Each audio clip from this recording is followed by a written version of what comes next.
శ్రీకారం చుట్టడం జరిగింది మా సిపి గారు బాక్షి గారి ఆధ్వర్యంలో. ఎందుకంటే ప్రతి సందర్భంలోని కూడా మహిళలకు అవగాహన కల్పిస్తున్నాము, స్కూల్లో పిల్లలకు అవగాహన కల్పిస్తున్నాము ఈ పోక్సో యాక్ట్ గురించి, అన్ని యాక్టుల గురించి. కానీ ఈ పోక్సో యాక్ట్ వల్ల కానీ ఇప్పుడున్న అంటే ఆడపిల్లల మీద అఘాయిత్యాలు చేయడం వల్ల, క్షణికావేశంలో ఆడపిల్లలు జోలికి వెళ్ళటం వల్ల, వాళ్ళ మీద చెయ్యటం వల్ల చాలామంది విద్యార్థుల తాలూకా జీవితాలు కూడా పాడవుతున్నాయి. చాలామంది విద్యార్థులు తమ జీవితాలు జైలు పాలు చేసుకునే సందర్భం. అదేవిధంగా వాటిని తట్టుకోలేక కొంతమంది తల్లిదండ్రులు కూడా సూసైడ్లు చేసుకునే పరిస్థితులు కూడా చాలా మ్యాక్సిమం అందరినీ చూస్తున్నాం.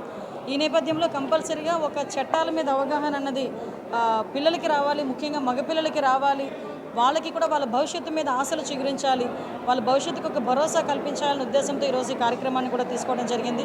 మాకు మా మా కార్యక్రమానికి ఒకటే ఈరోజు ఏదైతే నారా లోకేష్ గారు మేము అపోజిషన్లో ఉండేటప్పుడు ఆయన పాదయాత్ర చేస్తున్నప్పుడు ఉన్న సంఘటనలు బేస్ చేసుకొని ఒక కరిక్యులం అన్నది మనకి సిస్టంలో రావాలి, విద్యా వ్యవస్థలో రావాలి అని చెప్పి ఆయన కోరుకున్నారు. ఎందుకనంటే చాలామంది చిన్నపిల్లలు అంటే ఆడపిల్లల్ని గౌరవించే పరిస్థితుల్లో కానీ, ఆడపిల్లల మీద అఘాయిత్యాలు చేసేటప్పుడు కానీ వీటన్నిటికీ కూడా ఒక తల్లిని చెల్లిని ఎలాగా గౌరవించుకోవాలి, ఒక మహిళను ఎలా గౌరవించుకోవాలన్న తత్వం డెఫినెట్గా చిన్నపిల్ల స్థాయి నుంచి కూడా రావాలి అని ఒక మంచి ఉద్దేశంతో ఆ రోజు లోకేష్ గారు తీసుకున్న నిర్ణయం.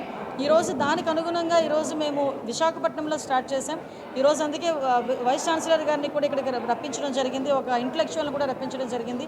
వీళ్ళ తాలూకా ఆలోచన తీరుతో, అదేవిధంగా వీళ్ళ తాలూకా సహాయ సహకారాలతో ఒక సైకాలజీకి సంబంధించిన అంశాలతో కూడిన ఒక కరిక్యులంని తయారు చేసి రాబోయే కాలంలో కూడా గౌరవ నారా లోకేష్ గారి చేతుల మీదుగా అది కూడా ఏర్పాటు చేయాలి అన్నది మా ఉద్దేశం.